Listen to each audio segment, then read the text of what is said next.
Suscríbete a Venganza Perfecta. Ahora, comencemos. El correo electrónico cifrado llegó a las 2:17 de la madrugada. Sin asunto, sin dirección del remitente, solo un único archivo de vídeo. Lo abrí, esperando una alerta de seguridad o spam. En su lugar, la pantalla se llenó con el interior de una cochera envuelta en llamas. Mi hijo de 7 años, Emilio, gritaba mi nombre, pero la cámara no temblaba. La persona que grababa no sentía pánico. Estaba haciendo zoom. Denle like. Suscríbanse para más historias de traición y comenten su ciudad o país. Mi cabaña estaba a 3 horas de la carretera asfaltada más cercana, en lo profundo de la sierra. La compré para escapar del ruido del mundo, para olvidar las cosas que hice como francotirador de las fuerzas especiales y para enterrar la culpa de haber dejado atrás a mi familia. Pero el silencio es frágil. Vi el vídeo 3 veces antes de que mi corazón empezara a latir de nuevo. En la grabación, el fuego se extendía de forma antinaturalmente rápida, lamiendo las paredes de la cochera donde solía enseñar a Emilio a arreglar bicicletas. El humo era denso, negro y aceitoso, acelerante. Papá, ayuda.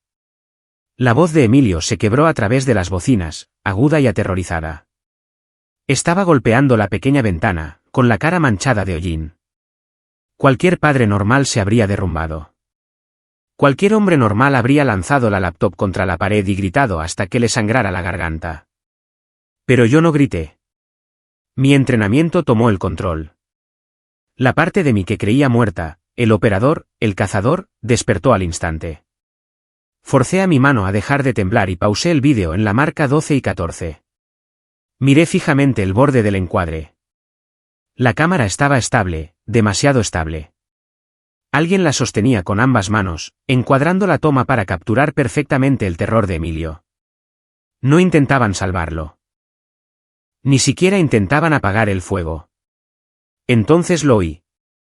Conecté mis audífonos tácticos y subí la ganancia de audio al máximo. Bajo el rugido de las llamas y los gritos de Emilio, había un susurro.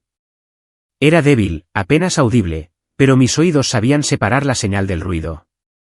Mantén el ángulo. Haz que parezca trágico. Era voz de hombre. Calmada, profesional. Cerré la laptop. No empaqué ropa. Empaqué equipo. El viaje de vuelta a la ciudad solía llevar 6 horas. Lo hice en 4. Todo el tiempo mis manos agarraron el volante con tanta fuerza que mis nudillos se pusieron blancos. Pensé en Natalia. Cuando nos divorciamos, me dijo que necesitaba a alguien seguro, alguien que no desapareciera durante meses en un despliegue clasificado. Quería una vida normal para Emilio. Así que se casó con Víctor. Víctor era desarrollador inmobiliario. Rico, encantador. Usaba trajes italianos y sonreía mostrando demasiados dientes. Él era seguro. Él era estable. Y ahora mi hijo estaba muerto en su cochera. Estacioné mi camioneta a 3 cuadras de la casa que solía ser mía. Estaba oscuro, las farolas zumbaban sobre mi cabeza. Me subí la capucha y me moví entre las sombras. No quería ser visto. Aún no. La casa parecía una escena del crimen, pero la cinta policial ya había desaparecido. Eso fue rápido. Demasiado rápido.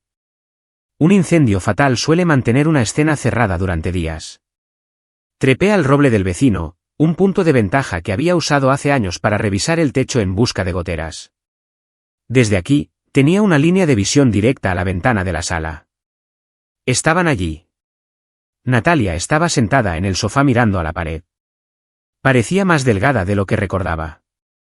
Su cara estaba pálida, sus ojos huecos como si la hubieran vaciado por dentro. No se movía. Víctor paseaba de un lado a otro. Sostenía un vaso de whisky en una mano y su teléfono en la otra. No estaba de luto.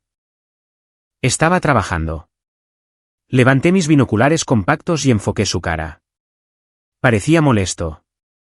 Hizo un gesto hacia Natalia, diciendo algo cortante. Ella se estremeció. Fue un movimiento pequeño, apenas una contracción de su hombro, pero lo vi. Estaba aterrorizada de él. Volví mi mirada a Víctor. Tomó un sorbo de whisky y desbloqueó su teléfono. Deslizó el dedo por algo, luego se detuvo. Sonrió. No era una sonrisa feliz. Era una sonrisa de satisfacción. El tipo de sonrisa que un hombre pone cuando un negocio se cierra exactamente como planeó. Mi teléfono vibró en mi bolsillo. Era el programa de encriptación que ejecuté en el correo electrónico. Había terminado de rastrear los metadatos del archivo de vídeo. Miré la pantalla. El vídeo no había sido enviado desde un teléfono desechable o un servidor anónimo en Rusia. Había sido subido desde un dispositivo llamado Victor-Admin-Cloud. Se lo envió a sí mismo. Lo guardó y, de alguna manera, alguien, tal vez un hacker, tal vez un fantasma, me lo había reenviado. Volví a mirar a través de la ventana.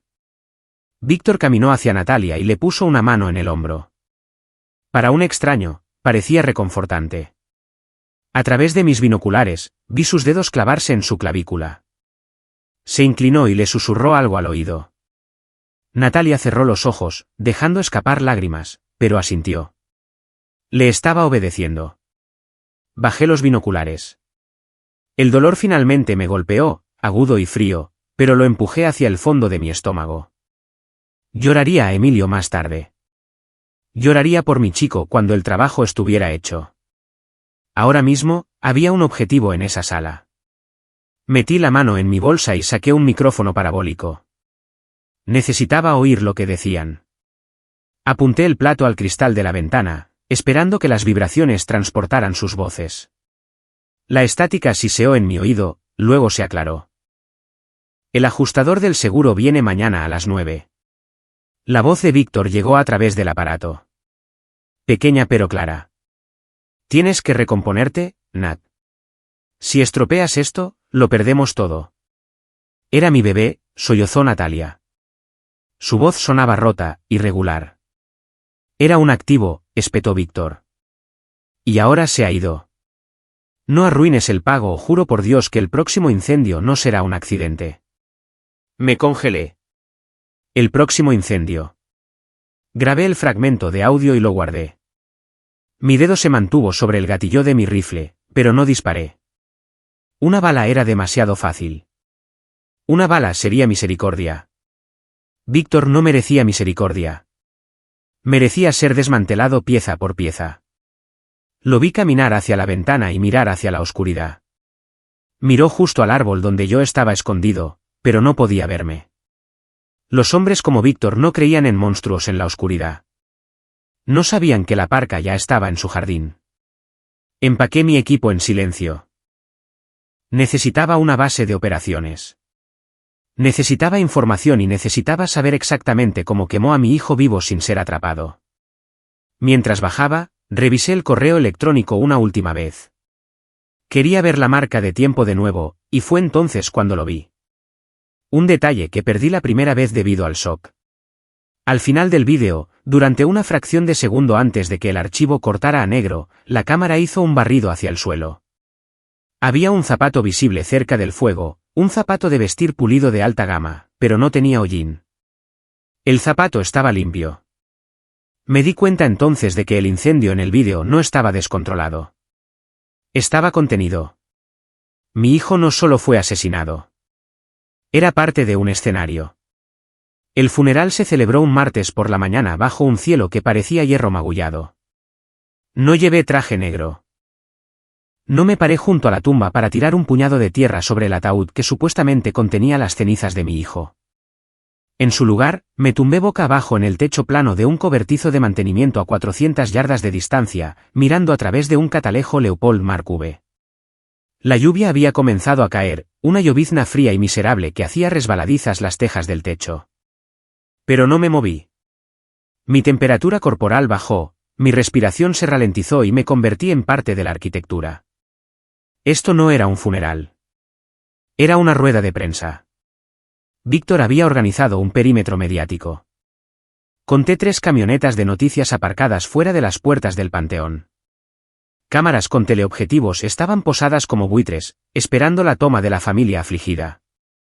Una limusina negra se detuvo junto al sitio de la tumba. El chofer abrió la puerta y Víctor salió. Usaba un traje que probablemente costaba más que mi camioneta. Hizo una pausa por una fracción de segundo, ajustándose los gemelos, asegurándose de que la luz le diera justo antes de volverse para ayudar a Natalia. Natalia no salió por su propio pie. Fue sacada. A través de la mira, estudié su cara. Su piel era del color del papel viejo. Sus ojos estaban hinchados y cerrados, ocultos tras lentes oscuros. Caminaba con tropiezos, sus piernas pesadas, como si la gravedad tirara más fuerte de ella que de cualquier otra persona. Víctor le pasó un brazo por la cintura. Para las cámaras que disparaban a lo lejos, parecía un abrazo de apoyo, pero yo vi su mano. Hice zoom hasta que la imagen de sus dedos llenó mi visión. No la estaba sosteniendo. Le estaba agarrando el hueso de la cadera tan fuerte que sus nudillos estaban blancos. La estaba dirigiendo. Cada vez que ella se desplomaba, sus dedos se clavaban más profundo, forzando su columna a enderezarse. Era una técnica de control. Yo había usado técnicas similares para llevar prisioneros de guerra a puntos de extracción. Sonríe para las cámaras, Nat, me susurré a mí mismo, leyendo su lenguaje corporal. El servicio comenzó. El sacerdote habló sobre la inocencia y los ángeles, su voz transportada por el viento. No escuché las palabras. Estaba escaneando el perímetro, construyendo una matriz de amenazas. La mayoría de los asistentes eran extraños para mí, socios comerciales de Víctor, hombres con abrigos caros mirando sus relojes, mujeres que parecían más preocupadas por qué se les corriera el maquillaje con la lluvia que por la muerte de un niño de 7 años. Entonces lo vi de pie cerca de la parte trasera, lejos del grupo principal, un hombre con uniforme de policía. No era un patrullero. Insignias doradas en su cuello. El comandante Ramón. Lo conocí hace 10 años. Era sargento de patrulla. Le invité una cerveza una vez. Ahora estaba en un funeral privado para una víctima de incendio accidental. ¿Por qué estaba aquí el comandante? Cuando el servicio terminó, la gente comenzó a dispersarse. Víctor estrechó manos, asintiendo solemnemente, aceptando condolencias como si estuviera aceptando premios. Se movió hacia el comandante Ramón. Ajusté la rueda de enfoque. No se dieron la mano como viejos amigos. El apretón de manos fue rápido, firme, y lo más importante, pesado. Víctor le pasó algo al comandante. Era pequeño, blanco. Un sobre, una memoria USB. Desapareció en el bolsillo del impermeable de Ramón en menos de un segundo. Ramón asintió una vez, se tocó el ala de su gorra y se alejó sin mirar atrás. Mi estómago se revolvió con una rabia fría y dura. Eso no fue una condolencia. Fue una transacción. Me quedé en el techo otra hora, mucho después de que la limusina se hubiera ido y los sepultureros hubieran terminado de enterrar la caja vacía. Esperé hasta que el panteón estuvo en silencio. Entonces empaqué mi mira y bajé. No fui a la tumba. No podía. Si me paraba sobre esa tierra fresca, el soldado en mí moriría y el padre afligido tomaría el control, y el padre no podría hacer lo que tenía que hacerse a continuación. El padre colapsaría.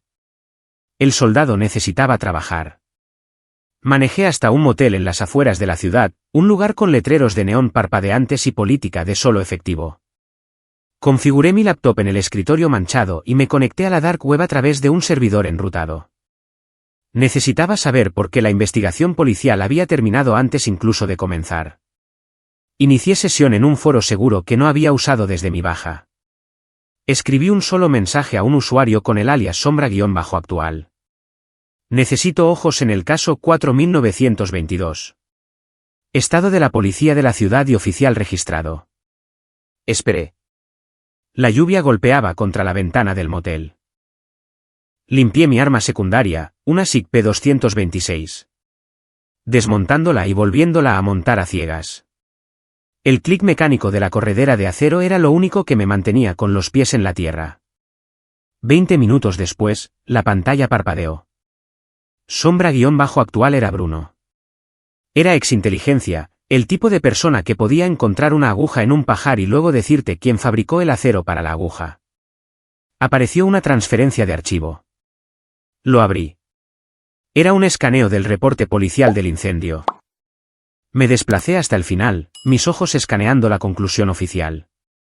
Causa del incendio, fallo eléctrico accidental. Fallo de cableado en el subpanel de la cochera.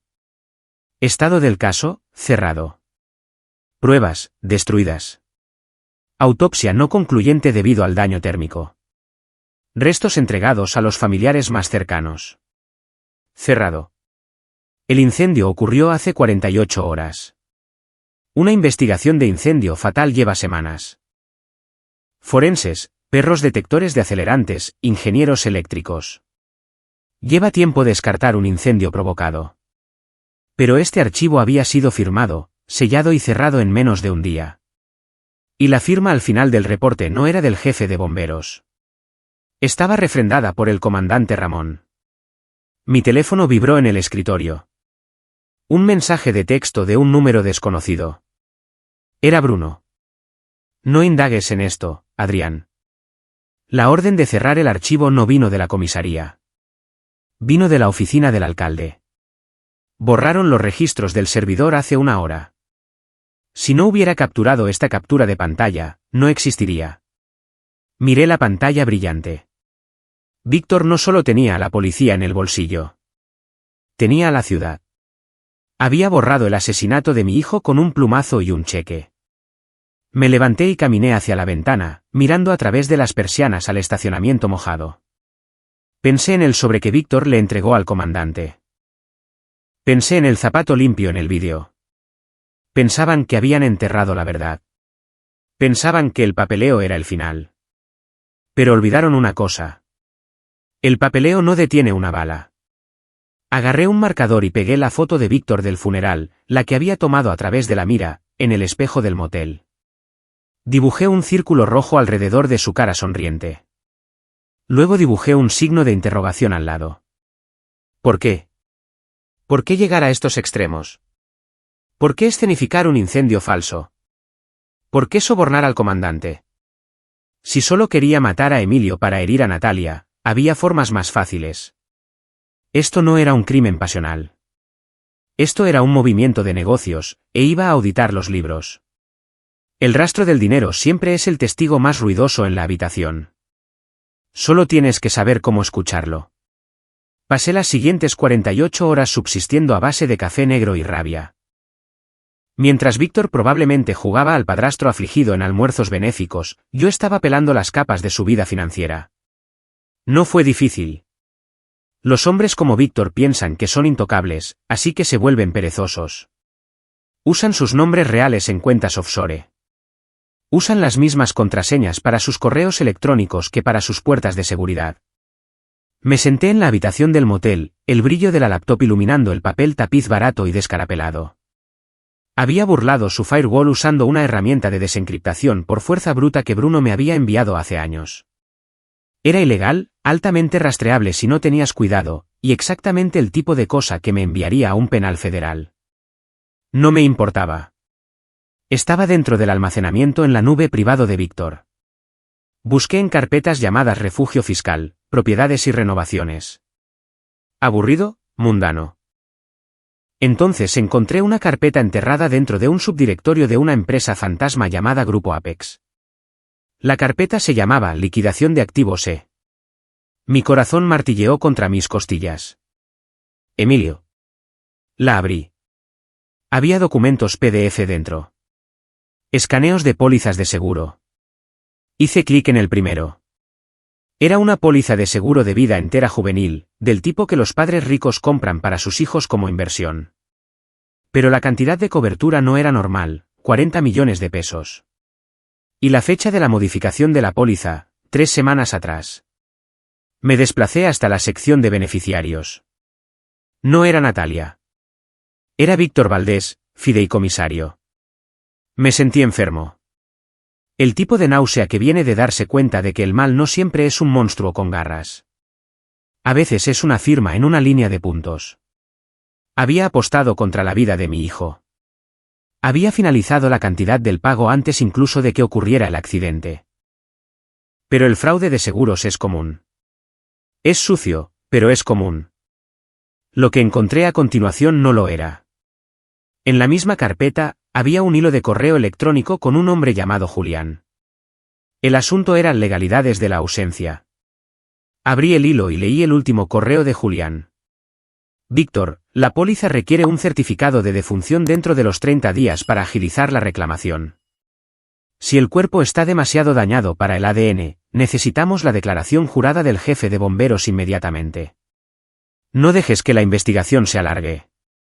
Si lo clasifican como persona desaparecida en lugar de baja confirmada, el pago se congela durante 7 años.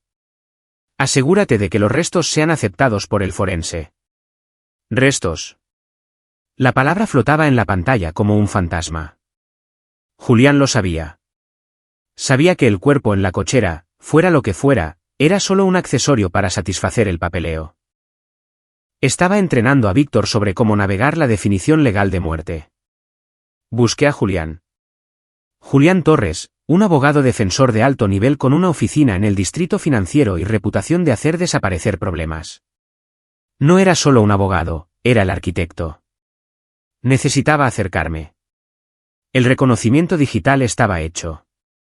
Era hora de poner botas sobre el terreno. Esperé hasta el anochecer. Manejé hasta el edificio de oficinas de Víctor en el centro. Era una torre de cristal que gritaba arrogancia.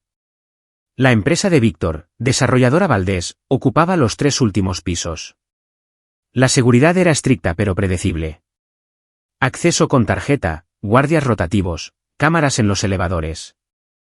Defensa corporativa estándar. No entré por la puerta principal. Entré por la entrada de servicio en el muelle de carga, vistiendo un overol gris genérico y llevando una caja de herramientas. Caminé con propósito, cabeza baja, pareciendo molesto. La gente nunca detiene a un trabajador que parece llegar tarde a un trabajo. Subí en el montacargas hasta el piso 30. El pasillo estaba vacío, las alfombras lo suficientemente afelpadas como para silenciar mis botas. Forcé la cerradura de la puerta de la oficina de Víctor en 12 segundos. La oficina olía a cuero y loción cara. Estaba oscura, iluminada solo por las luces de la ciudad afuera. Me dirigí a su escritorio. Ya no buscaba archivos en la computadora. Buscaba la basura física, las cosas que la gente olvida borrar porque las tienen en sus manos. Rebusqué en los cajones.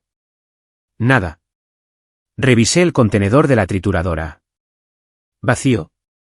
Luego revisé el bolsillo del saco del traje colgado en el perchero.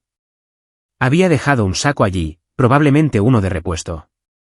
Mis dedos rozaron un trozo de papel en el bolsillo interior. Lo saqué. Era un recibo arrugado. Papel carbón, amarillo, del tipo que te dan los negocios que no quieren dejar huella digital. Fecha, 14 de octubre, 2 días antes del incendio. Vendedor, efectos visuales Cinemex artículo, 1X accesorio de silicona /diagonal molde personalizado /diagonal gel inflamable. Notas, pagado en efectivo. Miré el recibo. Accesorio de silicona, molde personalizado. Mis rodillas se sintieron débiles. Tuve que apoyarme contra el escritorio de caoba para mantenerme erguido. No solo quemaron la cochera, quemaron un maniquí, un muñeco hecho a medida diseñado para parecer un niño en el humo. Emilio no estaba en ese incendio. La comprensión me golpeó con la fuerza de un golpe físico. El alivio fue reemplazado instantáneamente por un terror nuevo y más frío. Si Emilio no estaba en el incendio, ¿dónde estaba? No finges una muerte para quedarte con el niño. Finges una muerte para deshacerte de él. Me guardé el recibo. Esta era la primera prueba sólida de que el asesinato era un engaño. Pero no podía ir a la policía. El comandante Ramón simplemente quemaría este recibo y me metería una bala en la espalda. Necesitaba averiguar dónde lo habían puesto. Oí el timbre del elevador al final del pasillo. Pasos. Pesados, no de seguridad. Me deslicé hacia las sombras detrás de las pesadas cortinas, presionándome contra el cristal frío de la ventana. La puerta de la oficina se abrió. Víctor entró. No estaba solo. No me importa el riesgo, Julián, dijo Víctor. Su voz estaba agitada. Golpeó un maletín sobre el escritorio a pulgadas de donde yo había estado parado. No se trata de riesgo, Víctor, respondió una voz más suave. Julián, se trata de mantenimiento. La instalación llamó. El chico está rebelde. Está preguntando por su madre. Si sigue haciendo ruido, el personal tendrá que sedarlo de nuevo. La sedación es cara. Entonces págales, siseó Víctor. Acabo de recibir la aprobación del seguro hoy. El dinero no es el problema. Silencio. No puede quedarse allí para siempre, advirtió Julián. Eventualmente, alguien hará preguntas. Un internado para jóvenes con problemas crea un rastro de papel. No está en una escuela. Víctor soltó una risa cruel y seca. Está en la bóveda. Mientras respire, tengo ventaja sobre Natalia. Y mientras esté muerto para el mundo, tengo mis 40 millones. Apreté el mango de mi cuchillo en la oscuridad. La bóveda. Aún no sabía dónde estaba eso. Pero sabía una cosa. Mi hijo estaba vivo. Y los hombres en esta habitación hablaban de él como si fuera una pieza de inventario. Observé a través de la rendija en las cortinas mientras Víctor servía 2 tragos. Parecía relajado. Parecía victorioso. Disfruta el trago, Víctor. Va a ser tu último momento de paz. Porque ahora sé que respira. Y mientras respire, no hay ejército en la tierra que pueda impedirme llegar a él. Esperé en las sombras de las pesadas cortinas de terciopelo durante 20 minutos después de que Víctor y Julián dejaran la oficina. No me moví hasta que las luces con sensor de movimiento en el pasillo se apagaron y sumieron el piso en la oscuridad. Mis músculos estaban tensos, enrollados como resortes. Tenía el recibo en mi bolsillo. La prueba del cuerpo falso, pero la conversación que acababa de escuchar era mucho más peligrosa. La bóveda no era un banco. Víctor no era del tipo de esconder a un ser humano en una caja de seguridad. La bóveda era un código. Era una ubicación. Un lugar lo suficientemente seguro para esconder a un niño de 7 años indefinidamente, pero lo suficientemente accesible para que Víctor lo controlara. Necesitaba saber dónde estaba, y solo había una persona que podría saberlo. Natalia. Me deslicé fuera del edificio de la misma manera que entré, mezclándome con la noche. Manejé hasta la casa, la que Víctor había comprado para ellos. Era una mansión moderna y extensa en los acantilados, todo cristal y ángulos agudos. Parecía una fortaleza. No intenté entrar esta vez.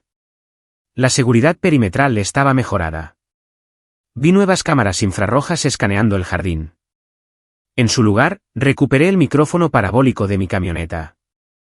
Era primitivo comparado con los micrófonos digitales que prefería, pero era pasivo. No emitía una señal que un barrido pudiera detectar. Me posicioné en la densa maleza de la ladera a 100 yardas de distancia. La lluvia había parado, dejando el aire fresco y frío. El sonido viajaría bien esta noche. Apunté el plato al balcón de la recámara principal. Las puertas de cristal estaban abiertas apenas 1 pulgada. A Víctor probablemente le gustaba el aire fresco. Durante 1 hora, no hubo nada más que el sonido del mar rompiendo contra las rocas abajo. Entonces, movimiento. Natalia salió al balcón.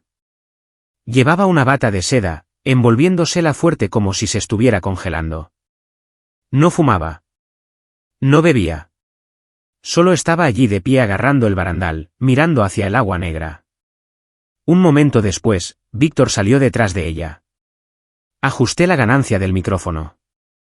Entra, Nat, dijo Víctor. Su voz era baja, suave. Vas a pescar un resfriado. No me importa, susurró ella. El micrófono captó el temblor en su voz. Quiero verlo, Víctor. Lo prometiste. Prometiste que estaría a salvo. Víctor la corrigió, acercándose más. No la tocó. Se paró justo detrás de ella, amenazante como una sombra. No prometí derechos de visita. Esto no es un acuerdo de divorcio, querida. Esto es una negociación de rehenes. Simplemente resulta que te estás acostando con el secuestrador. Apreté los dientes. El impulso de meterle una bala en el cráneo justo ahí y en ese momento era abrumador. A esta distancia, con el viento bajo, podía hacer el tiro. Podía acabar con él. Pero si lo mataba ahora, la ubicación de la bóveda moriría con él. Y Julián limpiaría la instalación antes de que yo pudiera encontrarla. Tiene 7 años, sollozó Natalia, girándose finalmente para mirarlo. Está confundido. Piensa que su padre lo abandonó. Piensa que yo lo abandoné. ¿Cuánto tiempo más, Víctor? Hasta que el dinero se liquide y la auditoría termine, dijo Víctor casualmente, inspeccionando sus uñas. 6 meses, tal vez 1 año. 1 año. La voz de Natalia se elevó a un chillido. Dijiste 1 mes. Víctor se movió rápido. Un segundo estaba quieto. Al siguiente había inmovilizado a Natalia contra el barandal del balcón. Su mano no estaba en su garganta. Eso dejaría moretones. Estaba agarrando su mandíbula, forzándola a mirarlo. Baja la voz, siseó. El encanto se había ido. El monstruo estaba fuera. ¿Quieres ser viuda de nuevo, o quieres ser una madre sin hijos? Porque si armas una escena, si vas a la policía, si siquiera piensas en llamar a Adrián, el accidente se vuelve real. ¿Me entiendes? Natalia gimoteó. Asintió frenéticamente contra su agarre. Bien, dijo Víctor, soltándola.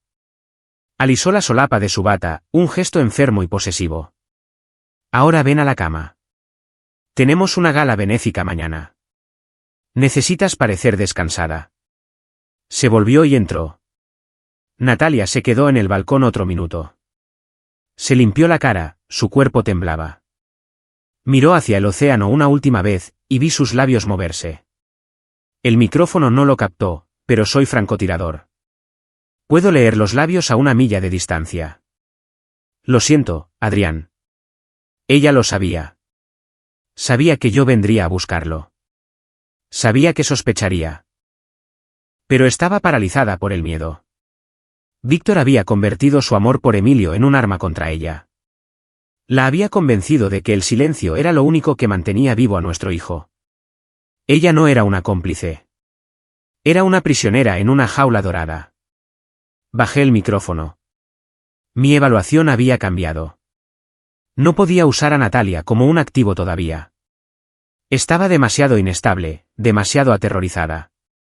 Si me acercaba a ella ahora, podría entrar en pánico y decírselo a Víctor, pensando que salvaría a Emilio. No podía arriesgar eso. Tenía que encontrar la ubicación yo mismo. Empaqué el equipo y me dirigí de vuelta a la camioneta. Mientras manejaba, mi mente repasaba la conversación. La bóveda. 6 meses. Auditoría. Y entonces un recuerdo hizo clic. De vuelta en la oficina, Julián había mencionado una instalación. Dijo, el personal tendrá que sedarlo de nuevo. Personal implica una nómina. Una nómina implica una empresa. Me detuve a un lado de la carretera y agarré mi laptop. Volví a los archivos robados de la nube de Víctor. Busqué registros de nóminas. Nada bajo desarrolladora Valdés. Nada bajo Grupo Apex, pero luego revisé los pagos recurrentes de su cuenta personal. Había una transferencia bancaria mensual de 300,000 pesos a una corporación fantasma llamada Soluciones Horizonte Claro. Ejecuté una búsqueda sobre el nombre de la empresa. Estaba registrada como una organización sin fines de lucro, un centro residencial de salud conductual para jóvenes con problemas. Ubicación, 40 millas al norte en medio del bosque estatal. Aislado, privado, seguro. No era una escuela. Era una prisión para niños cuyos padres querían que fueran olvidados. Miré el mapa. La instalación estaba rodeada de bosque denso y refinado. Sin vista a la calle, sin vecinos, perfecto para esconder a un niño que se suponía que estaba muerto. Arranqué la camioneta. El motor rugió cobrando vida, sonando como un gruñido en la noche tranquila. Aguanta, Emilio, dije a la cabina vacía. Papá ya va. Pero justo cuando puse la camioneta en marcha, mi teléfono vibró. Era un mensaje de texto del número de Natalia. Me congelé. ¿Me había visto? ¿Sabía que estaba vigilando? Abrí el mensaje. No era un texto. Era un archivo de audio. Lo reproduje.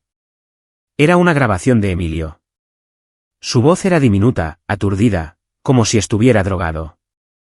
Mami, dijo el hombre malo. Dijo, estoy en el sótano. Hace frío. No hay ventanas. El mensaje terminó. Luego siguió un texto, pero no era de Natalia. Sé que estás escuchando, Adrián. Si te acercas a la casa de nuevo, no enviaré una grabación la próxima vez. Enviaré un dedo. Víctor sabía que no solo se estaba escondiendo. Me estaba cazando. Me senté en la camioneta mirando la pantalla brillante de mi teléfono. La amenaza de Víctor pulsaba en mi mente como un latido. Sabía que estaba ahí fuera. Sabía que estaba vigilando, pero no sabía dónde estaba yo ahora mismo o ya habría enviado hombres. Eso significaba que estaba adivinando, probando, poniéndome un cebo para que cometiera un error. Apagué el teléfono y quité la batería. Si tenía acceso al dispositivo de Natalia, podía triangular señales. No le iba a dar esa ventaja. Manejé hacia el norte, manteniéndome fuera de las autopistas principales, usando carreteras secundarias que serpenteaban a través de tierras de cultivo y pueblos olvidados. Cuanto más me alejaba de la ciudad, más tranquilo se volvía el mundo. Sin farolas, sin tráfico, solo oscuridad y el zumbido del motor. Para cuando llegué al borde del bosque estatal, amanecía. El cielo era gris pálido, veteado de naranja, y el aire olía a pino húmedo y tierra. Estacioné la camioneta a 1 milla de las coordenadas que había sacado para Soluciones Horizonte Claro. Me cambié a ropa táctica oscura, me puse un chaleco con cargadores extra y me colgué un HK-416 con silenciador a la espalda. Esto no era una misión de rescate todavía. Esto era reconocimiento.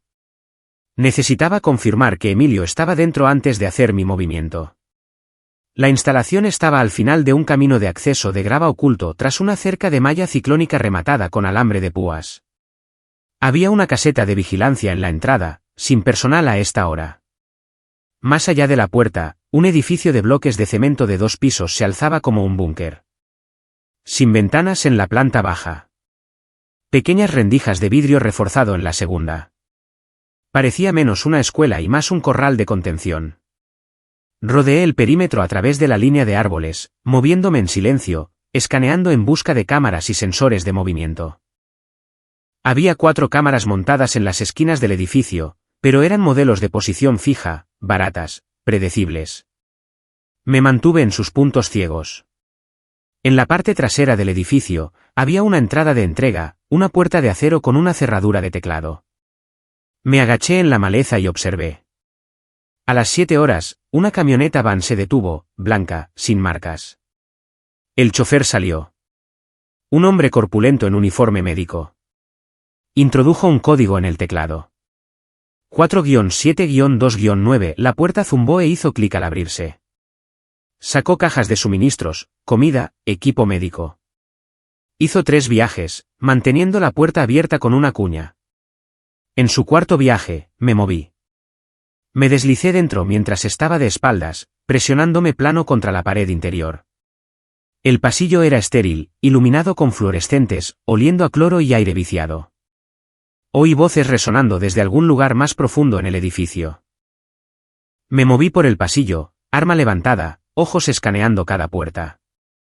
La mayoría de las habitaciones estaban vacías. Catres con colchones finos, casilleros de metal, sin objetos personales. Este lugar despojaba de la identidad. Entonces lo oí, un niño llorando. Mi pulso se disparó. Seguí el sonido hasta una escalera que llevaba al sótano. El lugar que Emilio había mencionado en la grabación. Descendí lentamente, cada paso deliberado. El aire se volvió más frío. Las paredes eran de concreto sin pintar, húmedas por la condensación. Al fondo, había una puerta pesada con una pequeña ventana de observación. Miré a través de ella. Dentro había una fila de celdas pequeñas, cada una con un catre y un inodoro. En la más lejana, un niño estaba sentado encorvado en el suelo con las rodillas pegadas al pecho. Era Emilio. Su pelo estaba más largo, despeinado. Su ropa le quedaba demasiado grande, colgando de su delgado cuerpo. Pero era él. El alivio y la furia chocaron en mi pecho como si estallara una granada. Estaba vivo. Estaba aquí. Pero no podía simplemente derribar la puerta de una patada. Había personal arriba. Cámaras que aún no había mapeado. Si me movía demasiado rápido, cerrarían el edificio, peor aún, le harían daño para frenarme. Me obligué a retirarme escaleras arriba. Tenía lo que necesitaba, confirmación. Ahora necesitaba un plan.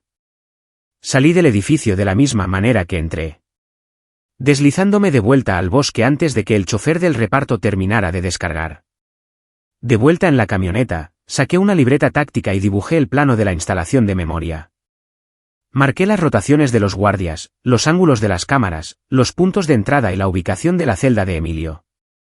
Pero no podía hacer esto solo. No si quería que Emilio saliera de allí vivo. Reensamblé mi teléfono e hice una única llamada encriptada. Bruno respondió al segundo tono. Necesito una extracción, dije. Sin saludos, sin preámbulos. ¿Dónde? La voz de Bruno era tranquila, profesional. No preguntó por qué. Soluciones horizonte claro. Bosque Estatal del Norte. El objetivo es un niño de 7 años. Situación de rehenes. Seguridad privada. Número desconocido de hostiles. Hubo una pausa. Estás hablando de tu hijo, dijo Bruno en voz baja. Sí. Otra pausa. Necesitaré 12 horas para reunir un equipo. Tienes 6, dije. Y Bruno, esto se queda fuera de los registros. Sin participación policial. Si la policía recibe una llamada, el niño desaparece. Entendido. Enviaré las coordenadas para el punto de reunión. La línea se cortó. Me recosté contra la camioneta, exhalando por primera vez en horas. Ya no estaba solo. Bruno era sólido. Si alguien podía llevar a cabo una extracción limpia, era él. Pero 6 horas era mucho tiempo. Cualquier cosa podía pasar. Mi teléfono vibró de nuevo. Otro mensaje, esta vez de un número desconocido. Lo abrí. Era una fotografía. La imagen mostraba la celda de Emilio desde un ángulo diferente, más alto, como una captura de pantalla de una cámara de seguridad. Emilio seguía sentado en el suelo, pero ahora, de pie en el marco de la puerta detrás de él, había un hombre con una chamarra negra. Sostenía una jeringa. El texto debajo de la imagen decía, tic-tac, Adrián. Cada hora que pierdes, recibe otra dosis. ¿Cuánto crees que puede aguantar el corazón de un niño los sedantes antes de detenerse simplemente? Mi sangre se convirtió en hielo. Víctor no solo me estaba amenazando. Amenazaba con matar a Emilio lentamente, médicamente, de una manera que parecería una sobredosis. Un accidente. Miré la marca de tiempo en la foto. Fue tomada hace 4 minutos. Me estaban vigilando en tiempo real. Sabían que había encontrado la instalación. Arranqué el motor. 6 horas era demasiado tiempo. Iba a entrar ahora. No entré manejando por la puerta principal. Eso es lo que haría un padre desesperado. Eso es lo que querían que hiciera. Un asalto frontal a una posición fortificada con un rehén dentro es un pacto suicida. Termina con el rehén muerto y el tirador desangrándose en el camino de entrada. En su lugar, conduje la camioneta hacia la densa maleza a 300 yardas al este del perímetro, trabando el acelerador con mi cuchillo táctico. La apunté directamente a la cerca, puse la palanca de cambios en conducción y rodé fuera de la puerta antes de que cogiera velocidad. Golpeé el suelo rodando, mezclándome con la maleza. 10 segundos después, la camioneta atravesó la cerca de alambre, precipitándose por el pasto antes de estrellarse contra un cobertizo del generador. El choque sonó como una bomba estallando. El claxon se atascó, emitiendo un grito largo y continuo en el aire de la mañana. El caos estalló. Los focos se encendieron, las puertas se abrieron de golpe. 4 hombres armados vestidos de negro táctico salieron del edificio principal, corriendo hacia el lugar del accidente, con las armas levantadas. Gritaban, distraídos, con los ojos fijos en los restos humeantes de mi camioneta. Perfecto. Mientras reprimían un vehículo vacío, me moví hacia la puerta de entrega trasera. Ya tenía el código del chofer. 4-7-2-9 lo introduje. La cerradura hizo clic. Me deslicé dentro, el silencio del pasillo tragándome entero. No corrí. Correr hace ruido. Me moví rápido y bajo, mis botas rodando del talón a la punta sobre el linóleo. Me dirigí directamente a la escalera. La imagen de la jeringa estaba grabada en mis retinas. Tic-tac. Llegué a la puerta del sótano. Estaba abierta. Eso se sentía mal. Las puertas de seguridad están diseñadas para bloquearse ante fallos, lo que significa que se cierran cuando se corta la energía o se activan las alarmas. Esta estaba ligeramente entreabierta. La empujé con el cañón de mi rifle, barriendo la habitación. El sótano era exactamente como lo había visto. Húmedo, frío, oliendo a moho. Me moví hacia la celda al final de la fila, donde había visto a Emilio. Emilio, susurré, mi voz apenas un aliento. Ninguna respuesta. Llegué a los barrotes. La celda estaba vacía. El catre estaba despojado. La cubeta había desaparecido. En el centro de la habitación, sentado en una silla de madera, había un gran monitor de pantalla plana conectado a una batería. En la pantalla, un vídeo se reproducía en bucle. Era la grabación de Emilio acurrucado en la esquina. Mi estómago se hundió. No era una transmisión en vivo. Era una grabación. La foto que me enviaron, la amenaza sobre la jeringa, todo era una operación psicológica. Sabían que estaba mirando. Sabían que vendría. Lo habían movido hace horas. Tal vez en el momento en que localicé la ubicación en mi laptop. Levanté mi rifle girando. Clic, el sonido de un pestillo pesado enganchándose detrás de mí. Miré la puerta de la escalera. Ahora estaba cerrada. Una luz roja parpadeaba sobre el marco. Cerradura magnética. Entonces las rejillas de ventilación en el techo sisearon. Gas blanco comenzó a verterse en la habitación. Alon. Gas de supresión de incendios. Succiona el oxígeno del aire para matar una llama. Funciona igual de bien en pulmones humanos. No entré en pánico. El pánico quema oxígeno. Contuve la respiración y caí sobre una rodilla, escaneando la habitación en busca de un punto débil. Las paredes eran de concreto. La puerta era de acero. La única otra salida era un conducto de ventilación cerca del techo, demasiado pequeño para un hombre, pero el sistema de gas tenía una entrada. Localicé el panel de servicio en la pared lejana. Disparé 3 rondas a las bisagras. El metal chirrió y se retorció. Pateé el panel hacia adentro, revelando los conductos. Estaba apretado, pero tenía salida.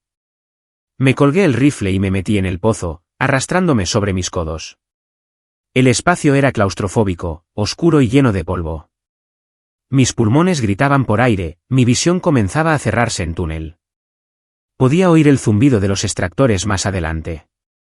Me arrastré hasta que vi una luz, una rejilla que conducía al exterior cerca del cobertizo del generador donde mi camioneta se había estrellado.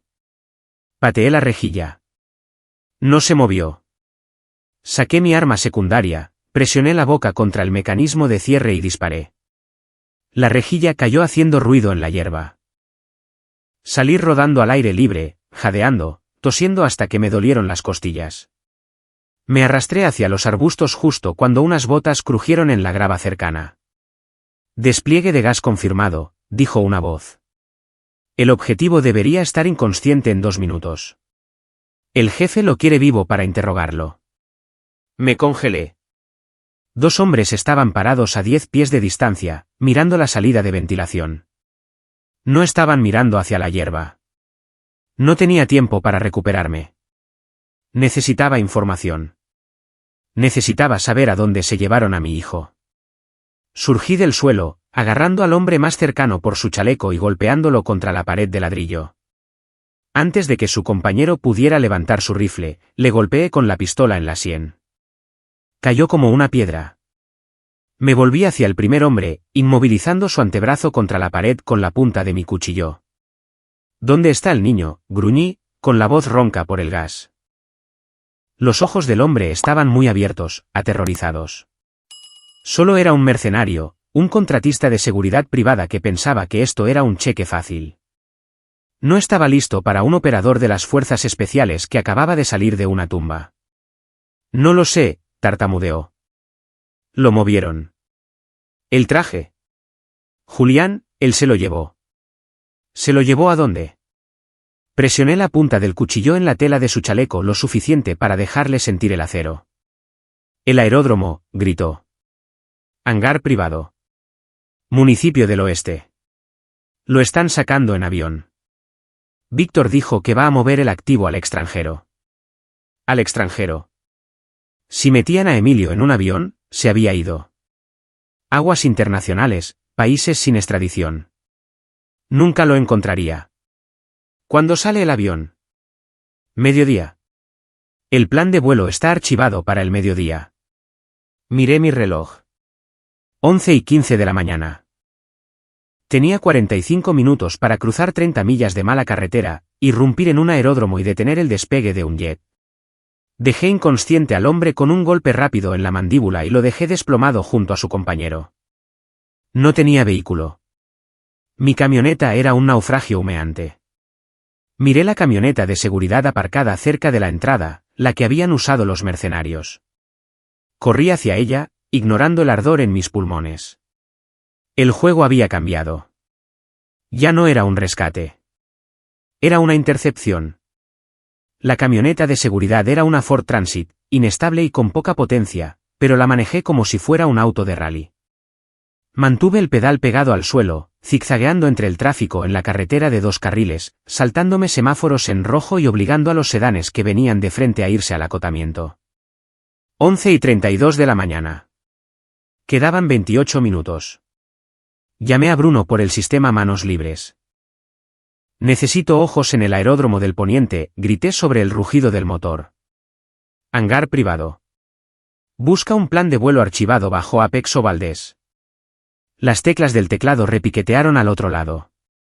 Lo tengo, dijo Bruno con voz tensa. Vuelo N492 va, Jet Citation CJ4, archivado para Nassau, Bahamas. Salida programada a las 12 en punto. Adrián, hay un problema. ¿Qué problema? El manifiesto de pasajeros enumera 3 almas a bordo. Piloto, copiloto y un pasajero, Julián Torres. No hay Emilio, no aparece Emilio. Pero el manifiesto de carga enumera transporte médico, sensible. Mi agarre en el volante se tensó hasta que el plástico crujió. Estaban enviando a mi hijo como carga, probablemente sedado, metido en una caja o una cápsula médica para que la aduana no hiciera preguntas sobre un niño llorando. ¿Puedes dejar el avión en tierra? Negativo. Es una pista privada fuera del control de la torre. Espacio aéreo no controlado hasta que alcanzan los 10,000 pies, pero puedo interferir sus comunicaciones para que no puedan llamar pidiendo refuerzos. Hazlo. Estoy a 10 minutos. Colgué. El aeródromo apareció en el horizonte. Una franja de asfalto cortada entre los campos de maíz. Vi el hangar. Un elegante jet blanco ya estaba en la pista, con los motores gimiendo mientras aceleraban. Una SUV negra estaba estacionada junto a las escaleras de embarque. Vi a un hombre con traje, Julián, caminando hacia el avión. Llevaba un maletín. 2 hombres grandes estaban cargando una caja rectangular larga y gris en la bodega de carga. Ese era él. Ese era Emilio. No reduje la velocidad para la puerta. Estrellé la camioneta a través de la barrera de alambre, el parabrisas llenándose de grietas con el impacto. La camioneta derrapó en la grava, pero la corregí, apuntando directamente al jet. El piloto me vio. Los motores rugieron más fuerte, el avión comenzando a rodar. No, no lo harás, dije entre dientes. Pisé los frenos a fondo, girando la camioneta de lado para bloquear la pista. Pateé la puerta para abrirla y salir rodando, levantando mi rifle en un movimiento fluido. Los guardias de seguridad junto a la SUV sacaron sus armas. No dudé. Metí 2 rondas en el bloque del motor de la SUV para inutilizarla, luego cambié de objetivo. No estaba aquí para matar a los soldados rasos. Necesitaba detener el avión. Disparé al tren de aterrizaje delantero del jet. Los neumáticos estallaron con un agudo pop-pop, la goma triturándose al instante. La nariz del jet se hundió, raspando contra el asfalto con una lluvia de chispas. El avión se detuvo bruscamente. Julián se congeló en la pista, mirando desde el avión lisiado hacia mí. No corrió. Simplemente se quedó allí ajustándose la corbata como si esto fuera un inconveniente en lugar de una redada. Ignoré a los guardias. Caminé directamente hacia Julián, con mi rifle apuntando a su pecho. Abre la caja, ordené. Los guardias miraron a Julián en busca de instrucciones. Levantó una mano, indicándoles que se retiraran. Reconocía a un profesional cuando veía uno. Sabía que estaban superados. Estás cometiendo un error, Adrián, dijo Julián, con voz tranquila, casi aburrida. Esto no es un secuestro. Es un traslado médico. Tenemos el papeleo. Abre la caja. Julián suspiró y asintió al hombre. Soltaron los cierres de la caja gris. Di un paso adelante, con el corazón martilleando en mi garganta. La tapa se levantó. Estaba vacía. Sin Emilio, solo espuma acolchada y suministros médicos. Miré fijamente la caja vacía, el mundo inclinándose sobre su eje. ¿Dónde está? Julián sonrió. Era una sonrisa fría y reptiliana. ¿De verdad pensaste que mantendríamos todos nuestros activos en una sola canasta?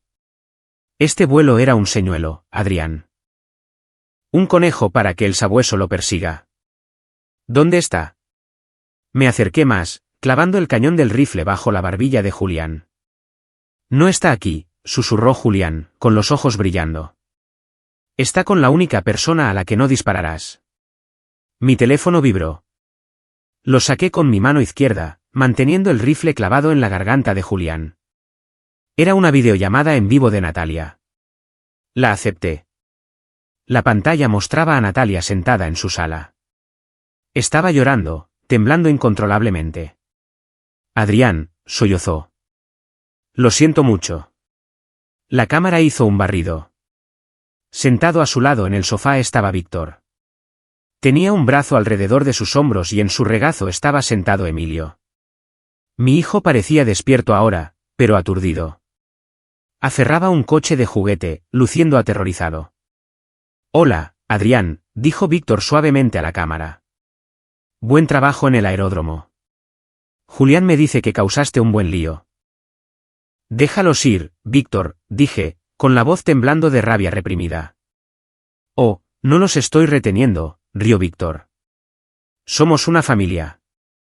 Solo estamos pasando una tarde tranquila en casa. Pero quería mostrarte algo. Víctor metió la mano en su bolsillo y sacó un detonador remoto. La casa está preparada, dijo Víctor.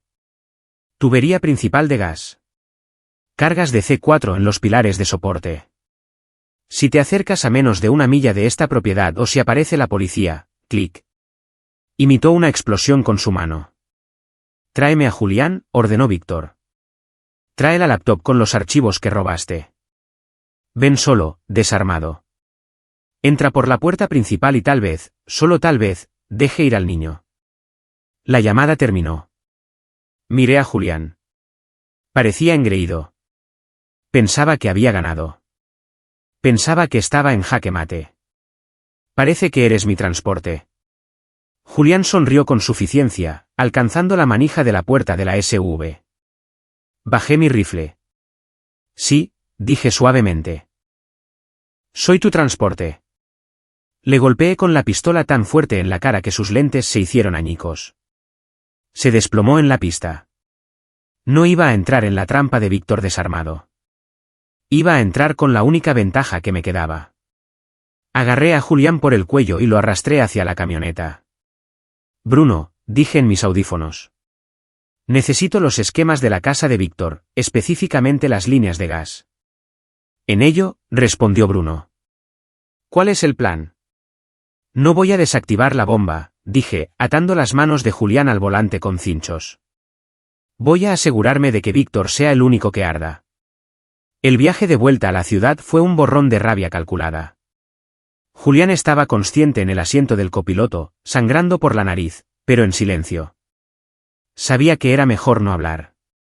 Tenía los esquemas de la mansión de Víctor mostrados en la tablet del tablero superpuestos con datos de imágenes térmicas. Bruno estaba transmitiendo en tiempo real. La casa es una fortaleza, la voz de Bruno crepitó en mi oído. Puertas de acero reforzado, vidrio a prueba de roturas, pero la tubería de gas que mencionó Víctor corre directamente debajo de la sala. Si activa ese detonador, toda la ladera se desliza hacia el océano. Lo sé, dije, escaneando la carretera. Por eso necesito que Natalia haga su parte. Natalia está comprometida, Adrián. Está aterrorizada. El miedo es un motivador, dije. Conéctame al dispositivo de escucha que planté en su sala. Necesito hablar con ella sin que Víctor lo sepa. Eso es arriesgado. Si él oye. Hazlo. Siseo estático. Luego el sonido ambiental de la sala llenó mi auricular. Podía oír la televisión poniendo caricaturas. Un intento cruel de normalidad. Oí a Víctor paseando, el golpe pesado de sus zapatos en la madera. Natalia, susurré en mi micrófono. Estaba apostando a que llevaba el auricular Bluetooth que a veces usaba para audiolibros. Era una posibilidad remota. Silencio, luego una respiración brusca. No reacciones, dije rápidamente. No lo mires. Solo escucha. Soy Adrián. Su susurro era apenas audible, enmascarado por el sonido de la televisión. Ya voy. Pero necesito que seas valiente. Más valiente de lo que has sido nunca. Tiene un detonador, gimoteó ella. Nos va a matar a todos. No, no lo hará. Víctor es un narcisista. Se ama a sí mismo demasiado como para morir en una explosión suicida. El detonador es para hacer palanca, no para usarlo, pero lo usará si se siente acorralado. ¿Qué hago? Necesito que consigas que confiese en la cinta. No solo sobre el fraude, sino sobre Emilio. Sobre el secuestro. Estoy transmitiendo este audio directamente al servidor privado de la Fiscalía. Necesitamos que lo diga alto y claro. Me matará. Te va a matar de todos modos, Nat. Una vez que consiga lo que quiere de mí, eres un cabo suelto. Esta es la única salida. Confía en mí. Hubo una larga pausa. Luego la oí moverse en el sofá. Está bien, respiró. Corté la conexión con su auricular, pero mantuve abierta la transmisión de escucha. Estaba a 5 minutos. Estacioné la camioneta en la base del camino de entrada, justo fuera de la vista de las cámaras. Saqué a Julián a rastras. Tropezó, gimiendo. Camina, ordené, empujándolo hacia la puerta. Eres mi escudo. Le puse un chaleco a Julián. No un chaleco antibalas, sino un equipo montado con un interruptor de hombre muerto conectado a una granada aturdidora. No lo mataría, pero le haría pensar que lo haría. Si corres, haces boom. Mentí. Toca el timbre. Julián, sudando y pálido, presionó el intercomunicador. Víctor, croó. Soy yo. ¿Lo tengo? La puerta zumbó y se abrió. Subimos por el largo camino sinuoso. Me mantuve directamente detrás de Julián, usando su cuerpo para bloquear cualquier tiro claro desde la casa. Dentro del auricular, oí a Natalia hacer su movimiento. ¿Por qué, Víctor? Su voz temblaba, pero era más fuerte esta vez. ¿Por qué tuviste que hacerle daño? Teníamos el dinero. Teníamos todo. Cállate, Natalia, espetó Víctor. No, insistió ella. Quiero saber. Quemaste un muñeco en la cochera. Encerraste a mi hijo en un sótano durante 3 semanas. Lo drogaste. ¿Por qué? Solo por el seguro. No fue solo el seguro, rugió Víctor. Fue la libertad. Mientras ese mocoso esté cerca, estás atada a Adrián. Estás atada a tu pasado. Quería un borrón y cuenta nueva. 40 millones de pesos y una vida sin equipaje. Así que lo secuestraste para borrarlo. Lo secuestré para borrarlo, dijo Víctor. Y podía oír la mueca de desprecio en su voz. Adrián era el objetivo. Emilio era solo el cebo. Y ahora la rata está caminando directo a la trampa. Recibido, dijo Bruno en mi oído. Confesión clara. La fiscalía la tiene. Los equipos tácticos de la policía se están movilizando. ETA 10 minutos. 10 minutos era demasiado tiempo. Llegué a la puerta principal. Estaba abierta. Víctor me quería dentro. Empujé a Julián a través de la puerta y lo seguí, con mi rifle levantado. La sala era enorme, con ventanales de piso a techo con vistas al océano. Víctor estaba de pie en el centro, sosteniendo a Emilio por el cuello de su camisa con una mano y el detonador en la otra. Emilio me vio. Sus ojos se abrieron de par en par, papá. No te muevas, amigo, dije suavemente. Víctor se rió. El francotirador pródigo regresa. Y mira, trajo a mi abogado de vuelta. Un poco dañado, sin embargo.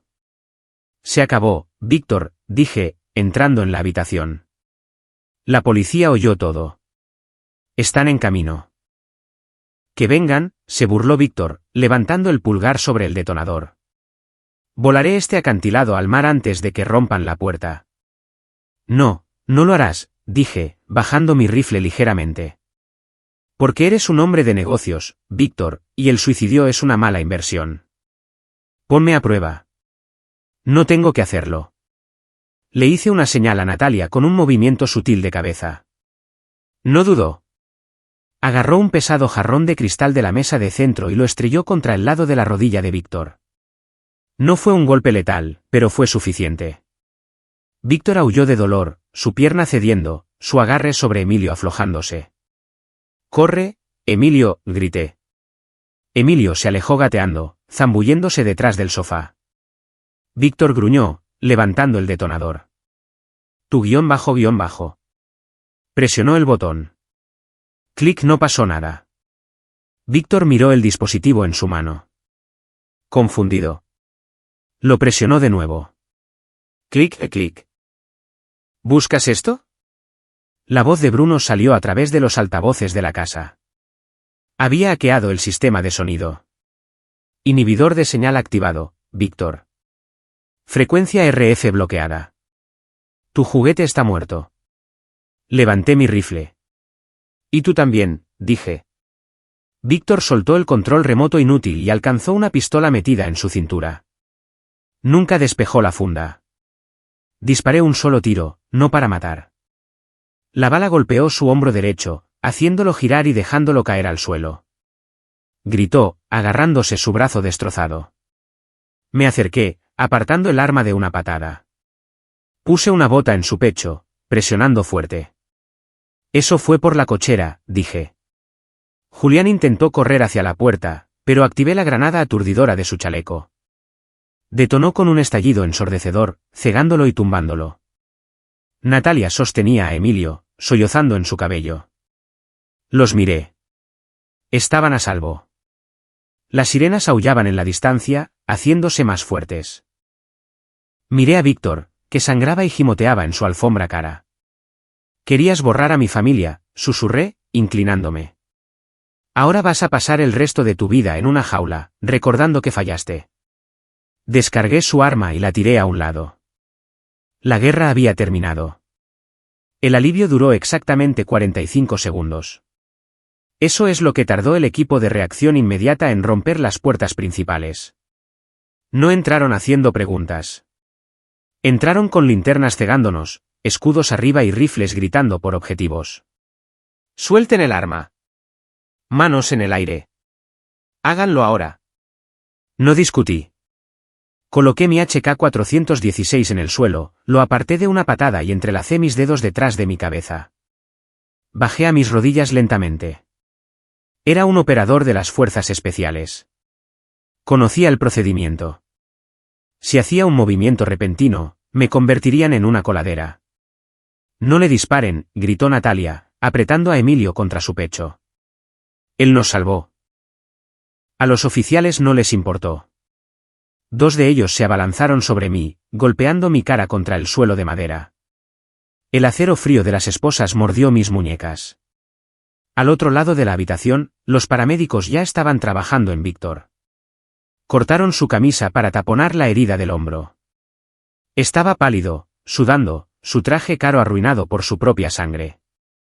Pero estaba sonriendo. Lo miré desde el suelo, con la mejilla presionada contra la madera. ¿Por qué estaba sonriendo? Había desmantelado su operación, salvado al niño y entregado a la policía una confesión en bandeja de plata. Iba a ir a prisión de por vida. Víctor captó mi mirada. Tosió, un sonido húmedo y ronco, e indicó al paramédico que esperara un segundo. Oficial, jadeó Víctor, mirando al capitán del equipo táctico. Quiero presentar cargos. Guárdeselo para el juez, Víctor, escupí. Tenemos la confesión. Víctor se rió. Fue un sonido seco y roto. Oh, el secuestro. Claro, cumpliré tiempo por eso. 5 años, tal vez 10 con la ayuda de Julián. Prisión de cuello blanco, canchas de tenis. Desvió su mirada hacia mí y sus ojos estaban completamente tranquilos. Pero tú, Adrián, nunca volverás a ver la luz del día. Tengo inmunidad, dije. Defensa de un tercero. No por esto, susurró Víctor. Miró a Julián, que estaba sentándose ahora, limpiándose el hollín de la cara. Julián asintió, sacando un smartphone de su bolsillo. Tocó la pantalla una vez. Está enviado, dijo Julián con voz ronca. ¿Qué está enviado?, exigí. Víctor se apoyó sobre un codo, ignorando las protestas del médico. ¿Pensaste que te elegí al azar, Adrián? ¿Pensaste que me casé con Natalia solo porque era bonita? Víctor se burló. Te investigué. Sé quién eres. Sé lo que hiciste en Yemen en 2014. Operación Copperead. Mi sangre se heló.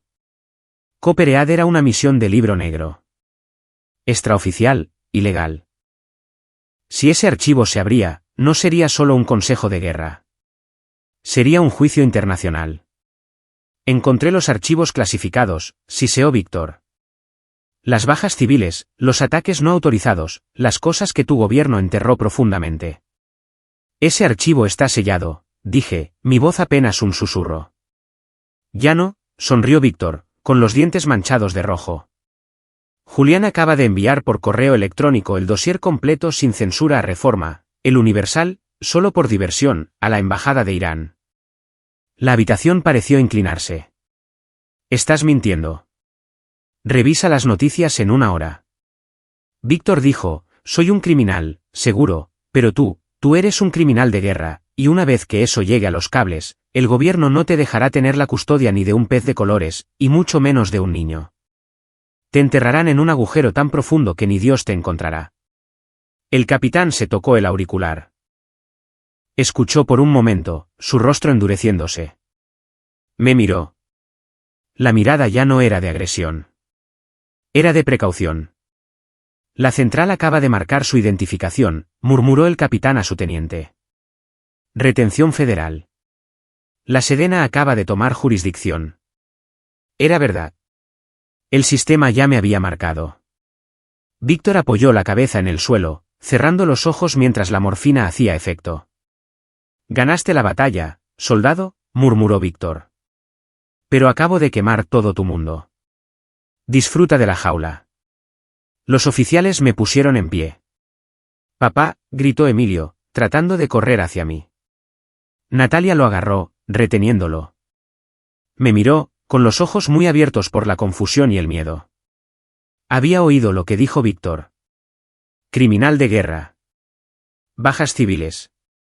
Adrián, susurró ella. Es verdad. La miré. Miré a mi hijo que se estiraba hacia mí con manos pequeñas y temblorosas. No podía mentirles, y no podía explicarlo. Las cosas que hice para mantenerlos a salvo, para mantener al mundo durmiendo por la noche, eran feas. Eran males necesarios. Pero a la luz del día, en una sala suburbana, simplemente parecían maldad. Te quiero, Emilio, logré decir. Muévanlo, ordenó el capitán. Me arrastraron por la puerta. Pasé junto a Julián en el camino de salida. Estaba siendo tratado por las quemaduras de la granada aturdidora, pero me miró con esa misma sonrisa arrogante. Te lo dije, Adrián, susurró Julián. La ley es un arma, y nosotros tenemos más munición. Me empujaron a la parte trasera de la camioneta blindada. Las pesadas puertas se cerraron de golpe, hundiéndome en la oscuridad. Me senté allí, las esposas clavándose en mis muñecas. Había salvado la vida de mi hijo. Pero Víctor tenía razón. Al salvarlo, me había expuesto. El fantasma era visible ahora. Y los monstruos contra los que había luchado durante 20 años venían a cobrar. El motor rugió cobrando vida. No íbamos a la comisaría local. Sabía que íbamos a un lugar mucho más oscuro. La camioneta blindada no se detuvo en una comisaría. Siguió rodando hasta que la ciudad se diluyó y las carreteras se volvieron limpias, tranquilas y vigiladas. Cuando las puertas finalmente se abrieron, estaba mirando un edificio de concreto sin letrero. Sin ventanas en el primer piso y hombres en la entrada que no llevaban etiquetas con nombres. Me llevaron por un pasillo que olía a desinfectante y aire frío. Sin gritos, sin drama, solo proceso. Me pusieron en una habitación pequeña con una mesa de metal y una cámara en la esquina. Me quitaron las esposas, pero el mensaje seguía siendo el mismo. No eres libre. Un hombre entró y puso un archivo sobre la mesa como si pesara 100 libras. Agente García. Llevaba un traje simple, pelo corto, cara tranquila. El tipo de calma que proviene de tratar con personas en su peor momento para ganarse la vida. Se sentó frente a mí. Adrián. No respondí. Deslizó el archivo hacia mí. La portada decía, Operación Cooperead.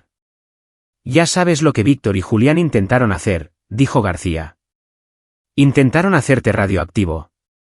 No pedí ser famoso, dije. García asintió como si respetara eso. Ese no es el problema. El problema es que en el momento en que esos documentos llegaron a ciertas bandejas de entrada, ciertas personas decidieron que era más seguro ponerte en una caja. Me incliné hacia adelante. Mi hijo está vivo. Mi hijo fue secuestrado. Víctor escenificó un vídeo de incendio en cámara y usó a mi chico como un activo comercial. Pónganlo en el tribunal. Pónganlo en prisión.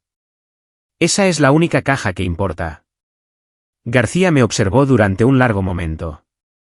Estás pensando como un padre. Eso es bueno. Pero también estás pensando como un hombre que todavía cree que el sistema se mueve rápido cuando la verdad es fea. La puerta se abrió de nuevo y otro hombre entró. Agente Montes. Era más joven que García, pero sus ojos estaban cansados.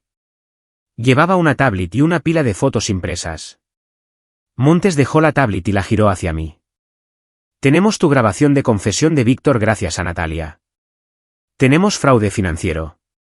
Tenemos secuestro. Tenemos coacción. Esa parte es fuerte. Tocó la pantalla. Pero también te tenemos a ti allanando armado en múltiples ubicaciones. Tenemos 2 contratistas de seguridad privada heridos. Tenemos pruebas de ti violando una instalación controlada. No disparé a nadie que no eligiera pararse frente a mí, dije. La mandíbula de Montes se tensó. Esto no es una película, Adrián. En el tribunal, la pregunta no es qué quisiste decir. La pregunta es, ¿qué se puede probar limpiamente? García levantó un dedo hacia Montes, luego me miró de nuevo. Aquí está el verdadero problema. Víctor no solo está luchando para sobrevivir a la prisión. Está luchando para envenenar tu nombre para poder mantener el control desde detrás de las rejas. Y casi lo logró. Casi, dije. García abrió el archivo y pasó a una página que no esperaba. Una cadena de correos electrónicos, marcas de tiempo, metadatos, luego un borrador de titular. García lo deslizó más cerca. Víctor no filtró Cooperead. Mi pecho se tensó. Dijo que lo hizo. García asintió una vez. Dijo muchas cosas. Julián envió un correo electrónico. Sí, pero los archivos adjuntos fueron alterados. El dossier era un compuesto. Páginas reales mezcladas con páginas falsas. Fue diseñado para provocar pánico y forzar una retención federal, lo que les compra tiempo y ventaja. Montes exhaló como si hubiera estado conteniéndolo. Rastreamos la firma de edición a un dispositivo vinculado a la red de la oficina de Julián. Miré los papeles hasta que las palabras dejaron de nadar. Julián no había sido el abogado de Víctor. Había sido el arma de Víctor. Y ahora el arma había dejado huellas digitales. García se inclinó. Tienes un movimiento que te mantiene fuera de un agujero oscuro. ¿Qué movimiento? No hables sobre Copper Earth, dijo García. Ni a la prensa. Ni a la policía. Ni siquiera a Natalia. Deja que el gobierno maneje ese lío. Concéntrate en Emilio. Concéntrate en Víctor. Concéntrate en lo que podemos procesar en un tribunal abierto. Montes añadió, y hay algo más. Víctor ya está tratando de remodelar la historia. Está empujando una narrativa de que eres inestable, violento y peligroso para un niño. Mi garganta se cerró. Él no va a volver a tocar a mi hijo.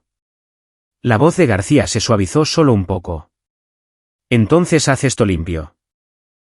¿Quieres venganza tranquila? ¿Quieres justicia emocional? ¿Quieres el tipo que dura?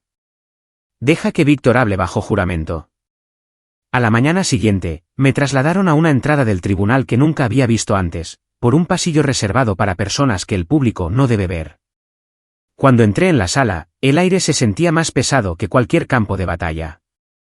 El juez Quintana estaba sentado en el estrado, expresión ilegible, ojos agudos. Víctor estaba sentado en la mesa de la defensa con un cabestrillo, pulido de nuevo, rostro compuesto como si la herida fuera solo otro accesorio. Julián estaba a 2 asientos de distancia, magullado, labios partidos, fingiendo dignidad. Natalia estaba sentada detrás de la acusación con Emilio. Mi hijo, vivo, pequeño, envuelto en un suéter que le colgaba. Sus ojos encontraron los míos y toda su cara se tensó como si estuviera conteniendo un sonido demasiado grande para su cuerpo. No saludé. No sonreí. Solo asentí lentamente para que lo sintiera en sus huesos. Estoy aquí. No me voy a ir. Montes se puso de pie. Su señoría, el Estado solicita la custodia protectora completa del niño y la detención inmediata de Víctor bajo cargos de secuestro, fraude, coacción e intento de asesinato. El abogado de Víctor se levantó. Domínguez habló suavemente. Su señoría, la defensa argumenta que Adrián es la verdadera amenaza. Irrumpió en propiedad privada armado. Agredió a múltiples individuos. El niño está más seguro lejos de él. La mirada del juez Quintana se dirigió a mí. Adrián, levántese. Me levanté. Mis esposas habían desaparecido, pero toda la sala todavía me trataba como un arma. El juez Quintana dijo, este tribunal no funcionará con rumores. Funcionará con pruebas. Montes reprodujo el audio. La voz de Víctor llenó la sala lo suficientemente clara como para hacer que la gente se moviera en sus asientos. Las palabras aterrizaron una por una. Muñeco, sótano, ventaja, pago, cebo. Los hombros de Natalia temblaban silenciosamente mientras escuchaba su propia pesadilla dicha en voz alta. Domínguez intentó objetar. Quintana lo calló. Entonces Julián hizo algo que sorprendió a todos. Se puso de pie. Miró a Víctor, luego al juez. Su señoría, quiero cooperar. La cabeza de Víctor se giró bruscamente hacia él, con los ojos agudos de miedo repentino. Julián tragó saliva. Víctor no actuó solo. El comandante Ramón ayudó a cerrar el archivo del incendio. Hubo pagos. Hubo instrucciones. Y hay un contrato de instalación con Soluciones Horizonte Claro bajo una empresa fantasma que Víctor controla. Tengo los documentos. La sala se quedó en silencio absoluto. Por primera vez desde que esto comenzó, Víctor no parecía intocable. Parecía acorralado. El juez Quintana se inclinó hacia adelante. Se deniega la fianza. Víctor queda bajo custodia. Emilio permanecerá bajo supervisión protectora, pendiente de una audiencia completa. Las manos de Emilio se apretaron en el regazo de Natalia. Vi a mi hijo inhalar como si estuviera tratando de no romperse. Eso es lo que me destrozó. No las bombas, no las amenazas, no la trampa. Mi hijo tratando de ser valiente porque los adultos seguían fallándole. Mientras se llevaban a Víctor, giró la cabeza hacia mí, ojos fríos, boca apenas moviéndose. Articuló 2 palabras que pude leer sin una mira. No he terminado. Y la peor parte fue que le creí. La amenaza de Víctor colgaba en el aire como humo. Pero esta vez, no estaba luchando contra él con balas. Estaba luchando contra él con tiempo. El juicio duró meses. No fue el enfrentamiento cinematográfico que la gente espera. Fue lento, agotador y dolorosamente detallado. Julián se convirtió en testigo del Estado desmantelando el imperio de Víctor ladrillo a ladrillo.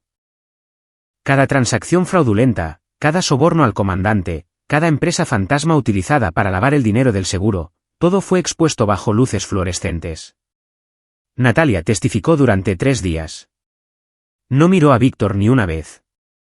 Habló en voz baja sobre el miedo, la manipulación y la noche en que finalmente eligió a su hijo sobre su seguridad. No fue una redención perfecta. Llevaría la culpa de su silencio para siempre, pero fue suficiente para romper el control de Víctor sobre ella. Me senté en la última fila todos los días. Llevaba un traje barato que no se ajustaba bien a mis hombros. No testifiqué. No necesitaba hacerlo. Mi presencia era la declaración. Cuando llegó el veredicto, la sala estaba en silencio. Culpable de todos los cargos, secuestro, fraude de seguros, conspiración para cometer asesinato, crimen organizado. El juez condenó a Víctor a cadena perpetua en una prisión federal sin posibilidad de libertad condicional. Sus activos fueron incautados para pagar la restitución. El borrón y cuenta nueva que quería le costó su libertad para siempre. Mientras los guardias se lo llevaban, Víctor se detuvo. Me miró. La arrogancia había desaparecido. La apariencia pulida se había agrietado, revelando al hombre pequeño y asustado que había debajo. No articuló una amenaza esta vez. Simplemente parecía vacío. No sonreí. No me regodeé. Simplemente lo vi desaparecer por la puerta lateral, sabiendo que nunca tendría que volver a pensar en él. El verdadero trabajo comenzó después de que cayera el mazo. No volví a la cabaña. El silencio allí fuera ya no era pacífico. Era solitario. Compré una casa pequeña cerca de la costa, un lugar con un gran patio y mala fontanería que podía arreglar con mis propias manos. Emilio vino a vivir conmigo. Las primeras semanas fueron duras. No quería dormir con las luces apagadas. Se estremecía con los ruidos fuertes. Acumulaba comida en su recámara, escondiendo barras de granola debajo de su almohada como si pensara que podría morir de hambre. No lo presioné. No traté de arreglarlo como a un rifle roto. Simplemente me quedé. Preparaba el desayuno todas las mañanas. Me sentaba en el porche mientras él jugaba en el jardín, manteniéndolo siempre en mi línea de visión, pero nunca acechando. Dejé que viera que no iba a ir a ninguna parte. Natalia visitaba los fines de semana. Éramos educados, distantes, pero civiles. Ya no éramos una familia, no realmente, pero éramos aliados en mantener a Emilio a salvo. Ella estaba sanando a su manera, aprendiendo a perdonarse a sí misma por la ceguera que casi nos costó todo. Una tarde, 6 meses después, estaba en el muelle enseñando a Emilio a lanzar una línea de pesca. El sol se estaba poniendo, pintando el agua en tonos de oro y violeta. Emilio luchaba con el carrete, la línea enredándose en un nido de nudos. Se frustró, encogiendo los hombros, las lágrimas picando en sus ojos. Está bien, dije suavemente, arrodillándome a su lado. La paciencia es el arma, amigo. El pánico es el enemigo. No puedo hacerlo, susurró. No soy como tú, papá. No soy fuerte. Me detuve. Lo giré para que me mirara, agarrando sus pequeños hombros. Mírame, dije, mi voz firme. Sobreviviste a un incendio que no era real. Sobreviviste a un sótano en la oscuridad. Sobreviviste a hombres que querían borrarte. Y todavía estás aquí de pie tratando de pescar un pez. Limpié una mancha de tierra de su mejilla. Eres más fuerte de lo que yo fui a tu edad. No necesitaste un arma para sobrevivir, Emilio. Solo necesitaste aguantar. Me miró, con los ojos muy abiertos, buscando la verdad en mi cara. Luego, lentamente asintió. Está bien, dijo. Está bien, repetí. Lanzamos la línea de nuevo. Esta vez voló recta, aterrizando con un suave sonido en el agua. Nos quedamos allí en silencio mientras salían las estrellas, un padre y un hijo parados en el borde del mundo. Los fantasmas de la guerra, los recuerdos de la cochera, la sombra de Víctor, todos seguían allí en algún lugar de la oscuridad. Pero ya no estaban a cargo. No era la parca esta noche. Solo era Adrián. Y por primera vez en 20 años, eso era suficiente. Historia terminada. ¿Desde dónde están viendo esto ahora mismo? ¿Es de día, de noche o en algún punto intermedio? Dejen su ciudad y país en los comentarios. Me encanta ver hasta dónde viajan estas historias. Y aquí hay una pregunta para ustedes. Si descubrieran que alguien en quien confiaban los había traicionado silenciosamente para protegerlos, ¿podrían perdonarlo alguna vez? ¿O la confianza es como un espejo? Una vez roto, simplemente está roto. Déjenme saber sus pensamientos honestos a continuación. Si esta historia los mantuvo al borde de su asiento, por favor denle suavemente a ese botón de like y suscríbanse. Nos ayuda a traerles más de estos viajes emocionales oscuros. Díganme en los comentarios qué tipo de historia quieren a continuación. ¿Quieren más thrillers de venganza militar? ¿O tal vez algo sobre secretos familiares y justicia en los tribunales? Leo cada comentario y escribiré la próxima historia épica basada en lo que quieran.